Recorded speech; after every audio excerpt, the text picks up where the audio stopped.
بسم اللہ الرحمن الرحیم۔ السلام علیکم، آپ دیکھ رہے ہیں الف نیوز اور میں ہوں آپ کے ساتھ ماجد علی۔ شامل کرتے ہیں آج کی ہیڈ لائنز۔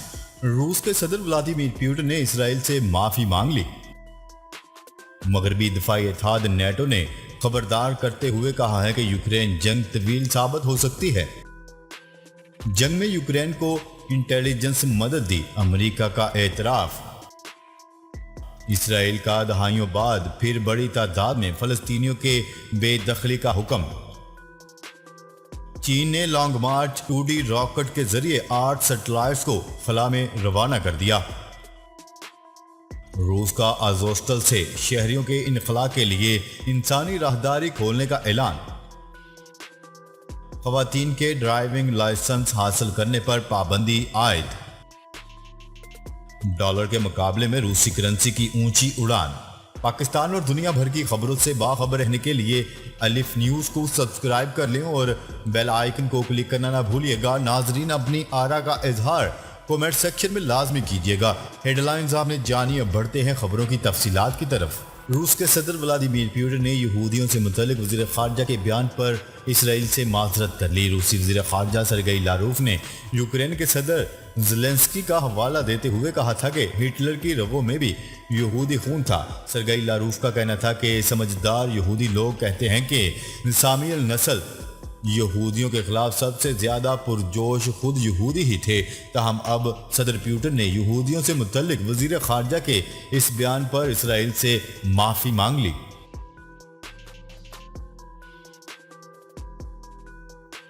خبر کے اگلے حصے میں بات کرتے ہیں۔ مغربی دفاعی اتحاد نیٹو نے خبردار کرتے ہوئے کہا ہے کہ یوکرین جنگ طویل ثابت ہو سکتی ہے۔ روس اور یوکرین کے مابین گزشتہ 3 ماہ سے جاری اس جنگ کے تناظر میں نیٹو کے چیف اسٹولٹن برگ نے کہا ہے کہ فن لینڈ اور سویڈن فوری طور پر اس عسکری اتحاد کے رکن بن سکتے ہیں۔ انہوں نے کہا ہے کہ اس کا فیصلہ ان ممالک نے خود کرنا ہے۔ میڈیا رپورٹس کے مطابق یہ دونوں ممالک مئی میں نیٹو میں شمولیت کی خاطر درخواست جمع کروا سکتے ہیں۔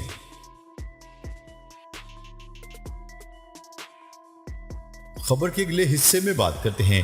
یوکرین نے اعتراف کیا ہے کہ اس نے روس کے خلاف جنگ میں یوکرین کو انٹیلیجنس مدد فراہم کی۔ میڈیا رپورٹس کے مطابق اس مدد کے نتیجے میں یوکرینی فوج نے کئی روسی جنرلز کو قتل کیا۔ ادھر یوکرینی حکام نے دعویٰ کیا ہے کہ وہ اب تک 12 روسی جنرلز کو اگلے مورچوں پر نشانہ بنا کر ہلاک کر چکے ہیں۔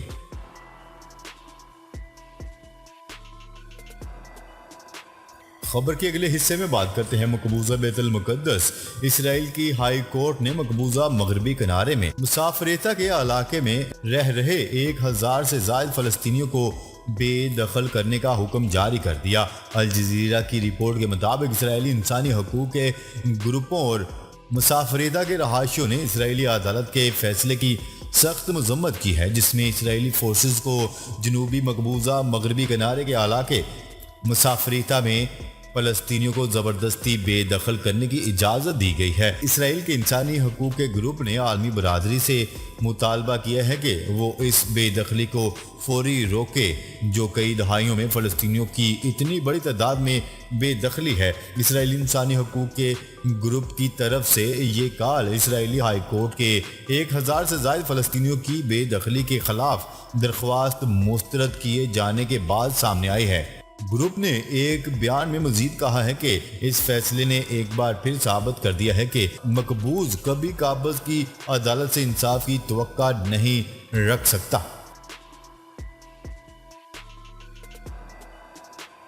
خبر کے اگلے حصے میں بات کرتے ہیں۔ چین نے commercial remote sensing data services فراہم کرنے کے لیے لانگ مارچ 2D راکٹ خلا میں بھیج دیا، جو 8 سیٹلائٹس کو لے کر اپنے طے شدہ مدار میں داخل ہو گیا۔ چینی ذرائع ابلاغ کے مطابق ان سیٹلائٹس کو جمعرات کی صبح 10:38 پر شمالی صوبے شانسی کے تائیوان سیٹلائٹ لانچ سینٹر سے روانہ کیا گیا، جو جلد ہی اپنے طے شدہ مدار میں داخل ہو گیا۔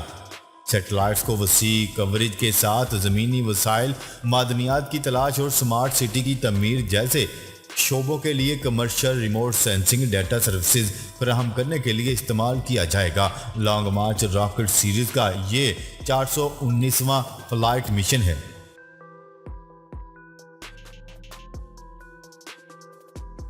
خبر کے اگلے حصے میں بات کرتے ہیں۔ روسی فوج نے اعلان کیا ہے کہ یوکرین کے ماریوپول میں محصور ازوسٹل پلانٹ سے شہریوں کے انخلاء کے لیے جمعرات سے ہفتہ تک انسانی راہداری کھولی جائے گی۔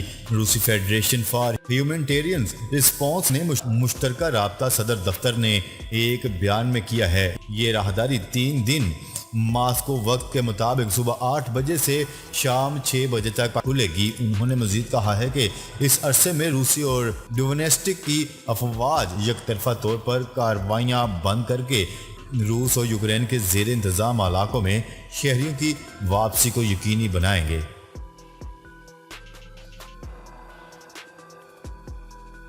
خبر کے اگلے حصے میں بات کرتے ہیں۔ طالبان نے افغانستان کے شہر ہرات میں خواتین کو ڈرائیونگ لائسنس جاری کرنا بند کرنے کے احکامات جاری کر دیے۔ یاد رہے، ہرات میں خواتین کا گاڑی چلانا کوئی غیر معمولی عمل نہیں ہے۔ اس شہر کو دیگر شہروں سے قدرے جدید شہر تصور کیا جاتا ہے، جہاں driving school traffic management institute کے تحت کام کرتے ہیں۔ تاہم طالبان کی جانب سے اس پابندی کے بارے میں ابھی تک کوئی بات یا تصدیق سامنے نہیں آئی۔ مقامی میڈیا اور ڈرائیونگ سکولز کے سربراہان کی طرف سے بتایا گیا ہے کہ انہیں زبانی اس پابندی کے احکامات دیے گئے ہیں۔ ہرات کے شعبہ برائے اطلاعات اور ثقافت کے سربراہ کا کہنا ہے کہ اس حوالے سے کوئی قانونی حکم نامہ موصول نہیں ہوا، لیکن طالبان انتظامیہ بہت سے احکامات زبانی جاری کرتی ہے۔ DW کی رپورٹ کے مطابق 19 سالہ عدیل ڈرائیونگ سکول کی مالک ہیں۔ ان کا کہنا ہے کہ طالبان چاہتے ہیں کہ نوجوان نسل کو وہ موقع نہ ملے جو ان کی ماؤں کو میسر تھے۔ انہوں نے مزید کہا ہے کہ نہ تو خواتین کو ڈرائیونگ کے سبق دیے جائیں اور نہ ہی لائسنس جاری کیا جائیں۔ افغان خواتین کا کہنا تھا کہ انہی عوامل سے یہ ثابت ہوتا ہے کہ طالبان خواتین کو حاصل بہت کم حقوق بھی ان سے واپس لے لینا چاہتے ہیں۔ یاد رہے کہ گزشتہ سال 2 اگست کو 20 سال کے بعد امریکی فوج افغانستان چھوڑ گئی تھی، جس کے بعد سے پورے افغانستان میں طالبان کی حکومت قائم ہے، جس کے بعد سے کئی مسائل سامنے آئے، خاص کر خواتین کے حقوق کے حوالے سے، جن میں ابھی تک لڑکیوں کے اسکول تک نہیں کھل سکے۔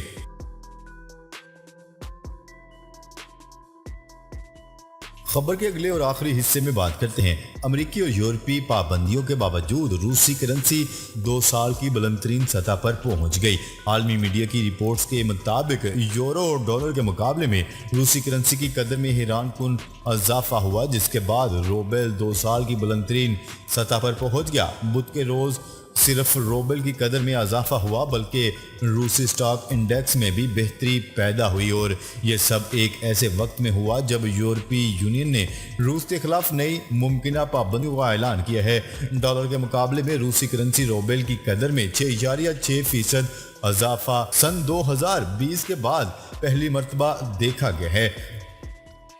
روبل کی قدر میں اضافہ گزشتہ چند ہفتوں سے جاری ہے۔ ایسا اس وجہ سے ہوا ہے کہ روسی صدر ولادیمیر پوٹن نے مخصوص غیر ملکی کمپنیوں کو اس بات کا پابند بنا دیا ہے کہ وہ روسی گیس اور تیل کی ادائیگیاں صرف روبل میں کریں، جس کی وجہ سے غیر ملکی کمپنیاں ادائیگیوں کے لیے اوپن مارکیٹ سے روبل خرید رہی ہیں۔ ڈالر اور یورو کے مقابلے میں عالمی مارکیٹ میں روبل کی تعداد کم ہے۔ دوسری جانب روس کے ساتھ کم ہوتی ہوئی درآمدات اور برآمدات کی وجہ سے کمپنیوں کے لیے یورو اور ڈالر کی مانگ میں بھی کمی ہوئی ہے۔ اقتصادی ماہرین کے مطابق توقعات کے برعکس روبل کی قدر میں بہتری حیران کن طور پر تیزی سے ہوئی ہے، اور عمومی طور پر مارکیٹ میں ایسا نہیں ہوتا۔ یوکرین جنگ کے بعد روس پر مالی پابندیاں عائد کر دی گئی تھی، جس کے نتیجے میں روبل کی قدر انتہائی کم ہو گئی تھی۔ تاہم روسی صدر کی حکمت عملی سے روس کو فائدہ ہوا ہے۔ ناظرین، اب تک کے لیے اتنا ہی۔ مزید خبریں لے کر بہت جلد آپ کی خدمت میں حاضر ہوں گے۔ تب تک کے لیے اپنا خیال رکھیے گا۔ اللہ نگہبان۔